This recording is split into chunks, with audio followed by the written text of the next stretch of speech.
13 जुलाई 2025 से 28 नवंबर 2025 तक शनि ग्रह वक्रीय हो गए हैं। इसका क्या प्रभाव आपके जीवन पर पड़ेगा? कौन से 3 राशि वाले ऐसे हैं जिनके ऊपर भारी संकट आने के चांसेस है और कौन से 2 राशि वाले ऐसे हैं जिनका उन पर फायदा होने वाला है? ये सारे क्वेश्चंस का आंसर मैं इस वीडियो में आपको देने वाला हूँ।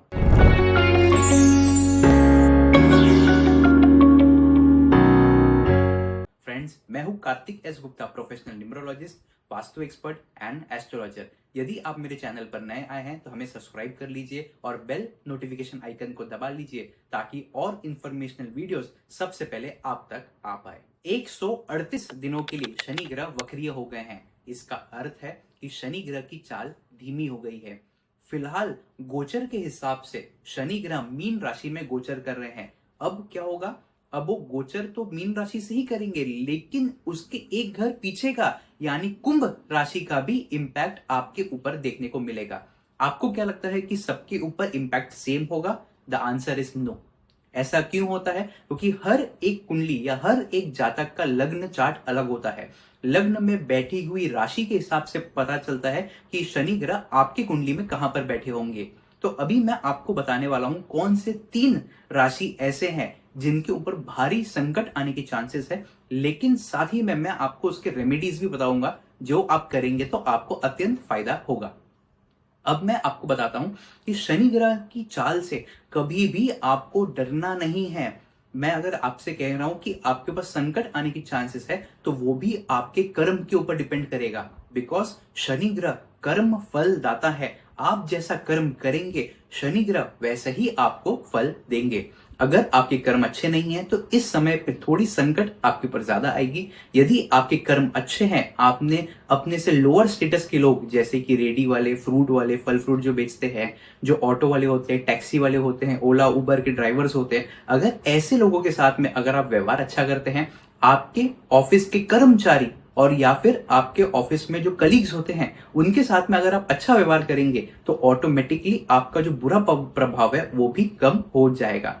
चलिए अब मैं आपको बताता हूं कि सबसे पहला राशि कौन सा है जिसके ऊपर थोड़ा संकट आने के चांसेस ज्यादा है। वो है कर्क लगन। यानी जिस भी जातक का अगर आप बर्थ चार्ट ड्रॉ करेंगे उसमें कर्क लगन अगर स्टार्ट में आ गया तो उनके ऊपर थोड़ा दिक्कत आ सकता है, क्योंकि उनके कुंडली के हिसाब से शनि ग्रह का जो गोचर है वो 9वें भाव से हो रहा है। 9वें भाव से शनि ग्रह का गोचर तो अच्छा होता है, तो क्यों आपके ऊपर खराब इंपैक्ट क्यों आएगा? मैं आपको बताता हूँ। कुछ समय पहले मैंने आपको बताया था जब भी कोई ग्रह वक्रीय हो जाता है तो अपने से एक घर पहले का भी रिजल्ट देते हैं। तो शनि भगवान यहाँ पे 9वें घर का तो रिजल्ट देंगे आपको, लेकिन साथ ही में 8th हाउस का भी रिजल्ट देंगे।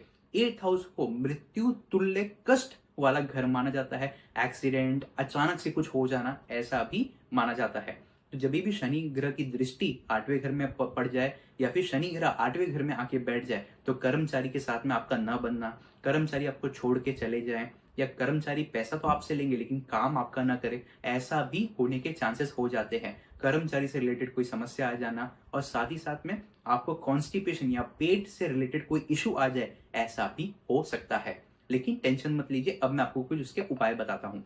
आपको सरसों के तेल का दीपक लगाना है सैटरडे के दिन पे शनि भगवान के मंदिर में। और शनि भगवान के मंदिर में आप जाइए, जैसे एक कैदी जज के सामने खड़ा होता है अपने हाथ पीछे करके, सर नीचे करके, वैसे ही आप खड़े हो जाइए और उनसे प्रार्थना करिए, हे शनिदेव, जाने अनजाने में यदि मेरे से कोई गलती हो गई हो तो उसके लिए मुझे माफ करिए। मैं कोई भी गलती दोबारा दोहराऊंगा नहीं। ऐसा कह के आप शनि भगवान के मंदिर में शनि चालीसा का पाठ भी अगर कर लेते हैं तो भी आपका बहुत हद तक रेमेडी हो जाएगा और आपको अच्छे इम्पैक्ट आ जाएंगे। साथ में आपके घर में या आपके ऑफिस में कोई स्वीपर होगा तो उसको सरसों के तेल की बनी हुई कोई चीज दान करें।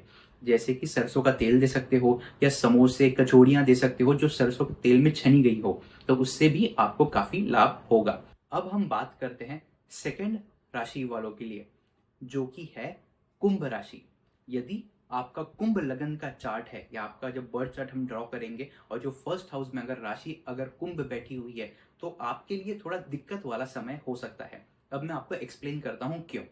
देखिए, आपकी कुंडली के हिसाब से शनि ग्रह सेकेंड हाउस में गोचर कर रहे हैं, जो कि तो अच्छी बात है, उससे कोई प्रॉब्लम नहीं है क्योंकि आपको न्यूट्रल रिस्पॉन्स मिलेगा। लेकिन दिक्कत यहाँ पर क्या है कि शनि ग्रह अपने से एक घर पहले वालों का रिजल्ट देने वाले हैं। तो आपके केस में शनि ग्रह सेकंड हाउस का तो रिजल्ट देंगे ही, लेकिन साथ में फर्स्ट हाउस का भी रिजल्ट देंगे। आपको मैं थोड़ा बता दूं, एस्ट्रोलॉजी में शनि ग्रह अगर किसी घर में नीच के माने जाते हैं तो वो फर्स्ट हाउस होता है। यानी फिर से आपको कमर दर्द, सर दर्द की प्रॉब्लम आ जाए, ऐसा हो सकता है। ये समय में आपके थोड़े बाल झड़ना चालू हो जाए, ऐसा भी हो सकता है। ये समय में कोई बुजुर्ग व्यक्ति आपसे उदास हो जाए, तो वो भी हो सकता है। तो ऐसा रिस्पॉन्स आपको देखने को मिलेगा। साथ ही में आप कोई भी काम करेंगे जो आपके ऊपर हो, यानी सेल्फ डेवलपमेंट के ऊपर काम करेंगे, तो वो चीज साकार नहीं होगा। यानी वो एक फ्लो में नहीं होगा, वो रुक रुक के होगा या उसमें रुकावटें आएंगी। तो आप बिल्कुल भी टेंशन मत लीजिए, अभी मैं आपको उसके रेमेडीज भी बताता हूँ।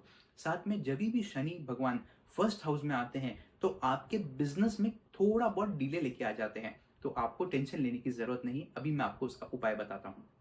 आपको शनि भगवान के मंदिर में जाके, जैसे मैंने आपको स्टार्ट में बताया, आपको उनसे माफी मांगनी है, वो तो आपको करना ही है। साथ में आप जो चप्पल पहन के शनि भगवान के मंदिर में सैटरडे के दिन पर जाओगे, आपको वो वहीं पर छोड़ के आ जाना है। साथ में मंदिर के बाहर में जो भी भिखारी या फिर जो भी व्यक्ति हो जो सक्षम ना हो और लोअर स्टेटस के हैं, जो गरीब लोग हैं, उनको आपको सरसों का तेल का गिफ्ट करना है। गिफ्ट यानी दान कर देंगे तो भी वो चल जाएगा। अब मैं आपको एक रेमेडी और बताता हूं जो कि आप फर्स्ट हाउस में या फिर जो कुंभ लगन वालों को करना चाहिए। आपको शनि भगवान के जब मंदिर में जाएं तो वहां पर जो पुजारी हैं, वहां पर उनको कोई भी काला कलर का वस्त्र दान कर सकते हैं। साथ में एक अम्ब्रेला या फिर छाता भी अगर आप दान कर देंगे तो भी वो बहुत अच्छा हो जाएगा। आप चाहें तो वो पुजारी को कोई भी जूता चप्पल भी अगर आप दे देंगे तो भी आपके लिए काफी अच्छा वो हो जाएगा। फ्रेंड्स, अगर आप चाहते हैं कि आपके ऊपर शनि भगवान की कृपा बरस जाए, तो दोस्तों आपको जो भी फ्रूट वाले हैं, रेडी वाले हैं, ऑटो वाले हैं, उनसे कभी भी झगड़ा नहीं करना चाहिए। ये 138 डेज में ऐसे बहुत सारे चांसेस बनेंगे कि वहां पर आपका ओपिनियन और उनका ओपिनियन मैच ना करे।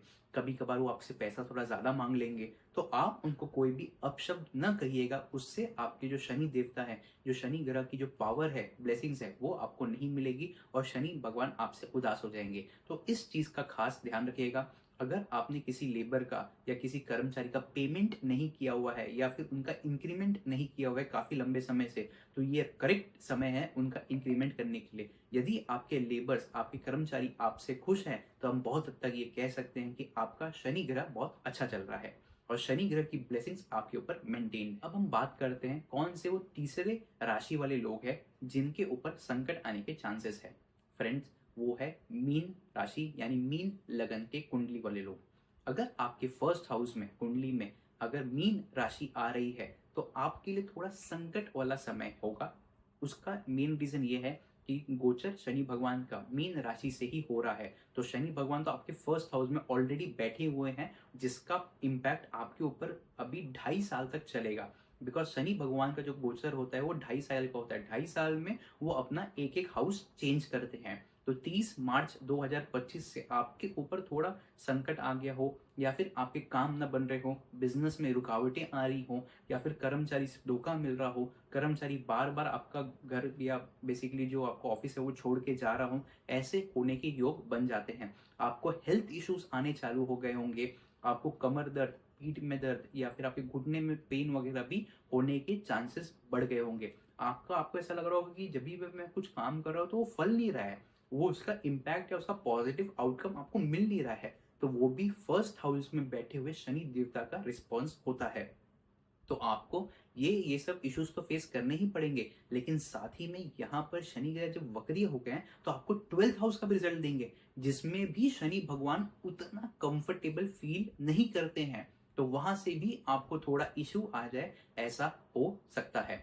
और इसलिए मैं आपको रेकमेंड करूंगा यहाँ पर कि मेरी लाइफ चेंजिंग कंसल्टेशन आप जरूर लें। बिकॉज मीन राशि वालों के लिए आने वाला 1 से 2 साल का समय थोड़ा कठिनाई वाला हो सकता है। अब मैं आपसे कुछ रेमेडी शेयर करने वाला हूँ, जिसके कारण आपके लाइफ में जो इश्यूज आप फेस कर रहे हो, जो डिले फेस कर रहे हो, या फिर जो स्पीड ब्रेकर के जैसा आपके लाइफ में जो इश्यूज आ रहा है, वो सब निकलना चालू हो जाएगा। सबसे पहले आपको ओल्ड एज होम यानी ओल्ड वृद्ध आश्रम के अंदर आपको सरसों का तेल दान करना है। जी हाँ, आपको सैटरडे के दिन पर 12 शनिवार लगातार आपको सरसों के तेल का दान करना चाहिए। इससे आपको बहुत हद तक रिलीफ मिलना चालू हो जाएगा। साथ ही में आपको शनि चालीसा का पाठ करना चाहिए और ट्यूसडे के दिन पर आपको हनुमान जी की उपासना करनी चाहिए। फ्रेंड्स, ये कहा जाता है शास्त्रों में कि अगर आप हनुमान जी की उपासना करेंगे तो शनि भगवान की भी ब्लेसिंग आपको मिल जाएगी। तो ये रेमेडीज आप जरूर करिए और एक मेरी लाइफ चेंजिंग कंसल्टेशन आप जरूर बुक करवाइएगा, बिकॉज ये आने वाले 2 से 3 साल आपके लिए थोड़े भारी रहने वाले हैं। तो जब आप मेरे दिए गए रेमेडीज जो आपके कुंडली के हिसाब से होगा वो आप करेंगे तो आपको निश्चित रूप से बहुत हद तक अच्छा फल मिलना चालू हो जाएगा। अब हम बात करते कौन से 2 राशि वाले ऐसे जिनको बम्पर फायदा होने वाला है, जैसे कि उनका लॉटरी लग गया हो। अब सबसे पहले आते हैं मेष राशि वाले। मेष राशि वालों का जब आप कुंडली देखेंगे तो वहां पर शनि ग्रह का जो गोचर है वो 12th हाउस से तो हो रहा है, लेकिन यहां पर जब शनि ग्रह वक्रिया हो जाएंगे तो अपना जो इम्पैक्ट वो 11th हाउस का भी देंगे। फ्रेंड्स, 11th हाउस शनि ग्रह का मूल त्रिकोण राशि में आता है, तो जब भी 11th हाउस में शनि ग्रह आते हैं तो वो अच्छा इम्पैक्ट देते हैं। आपको आपके कर्मचारी का सपोर्ट मिलेगा, आपको कमर दर्द वगैरह हो रहा होगा या फिर कोई हेल्थ इशू हो रहा होगा तो उससे आपको छुटकारा मिल जाएगा। साथ में आपको ऐसा लगेगा कहीं ना कहीं जो आपके भाग्य में जो डिले आ रहा था या आपका जो डिजायर फुलफिलमेंट था उसमें जो डिले आ रहा था वहां पर आपको तेजी देखने को मिलेगी। तो ये आपके लिए बहुत अच्छा टाइम रहने वाला है, इसे आप प्रॉपर तरीके से एनकैश जरूर करिएगा। अब मैं आपको कुछ कॉमन रेमेडीज भी बताता हूँ जो कि सबको करने चाहिए ये 138 डेज को अच्छा करने के लिए। लेकिन उसके पहले एक राशि वालों के नाम और मैं आपको बताता हूँ जिनको बम्पर फायदा होने वाला है, वो है वृषभ राशि वाले। अब आप सोचेंगे वृषभ राशि वालों को क्यों इतना फायदा हो रहा होगा, बिकॉज उनकी कुंडली में तो शनि ग्रह ऑलरेडी 11th हाउस में है। तो 11th हाउस में जब भी शनि ग्रह की ब्लेसिंग आ जाती है तो आपके जितने भी बिगड़े हुए काम होते हैं, जितने भी रुके हुए काम होते हैं, वो ऑटोमेटिकली साकार होने चालू हो जाएंगे, ऑटोमेटिकली कंप्लीट होने चालू हो जाएंगे। और अगर आप इससे रेजोनेट कर रहे होंगे क्योंकि ऑलरेडी 13 जुलाई से तो ये चीज चालू हो गया है, आपको आंशिक रूप से इसका असर देखने को मिल गया होगा, तो कमेंट में जरूर ये चीज मुझे बताइएगा। अब मैं आपको बात करता हूं कि शनि ग्रह तो 11th हाउस में तो ऑलरेडी हैं आपके, लेकिन 10th हाउस में भी उनका रिजल्ट आपको देखने को मिलेगा। जब भी 10th हाउस में शनि ग्रह आते हैं तो आपके वर्क स्पेस में थोड़ा बहुत डिले जरूर आता है, लेकिन वो जैसे ही वो खत्म होगा आपको एक अच्छा रिस्पॉन्स भी देखने को मिल जाएगा। फ्रेंड्स, अगर आप चाहते हैं कि आपको ऐसे और रेमेडीज में बताऊं तो हमें फॉलो जरूर करिएगा और मेरी लाइफ चेंजिंग कंसल्टेशन के बारे में इंक्वायरी जरूर करिएगा, बिकॉज मैं ये चाहता हूं कि ये जो 138 डेज का जो पीरियड आ रहा है वो आपके लिए अच्छा जाए, बिकॉज हर एक दिन हर एक महीना आपके लाइफ में सक्सेस पाने के लिए बहुत इंपॉर्टेंट होता है। और आपको अगर ये वीडियो पसंद आया हो, आपको ऐसे और इन्फॉर्मेशनल वीडियोस अगर चाहिए होंगे तो जरूर आप हमें लाइक करिए और इस वीडियो को शेयर करिए अपने सभी दोस्तों के साथ में, फैमिली मेंबर्स के साथ में, बिकॉज जाने अनजाने में आप उनकी बहुत सहायता कर देंगे। और शनि ग्रह जब ये देखेंगे कि आप उनकी सहायता भी कर रहे हैं एक आंशिक रूप से भी, तो भी उसका फल आपको जरूर मिलेगा। और इस जाने के पहले इस वीडियो को लाइक जरूर करिएगा और चैनल को सब्सक्राइब जरूर कर दिएगा। मिलते हैं हमारे नेक्स्ट वीडियो में, तब तक के लिए बाय बाय, जय सीताराम।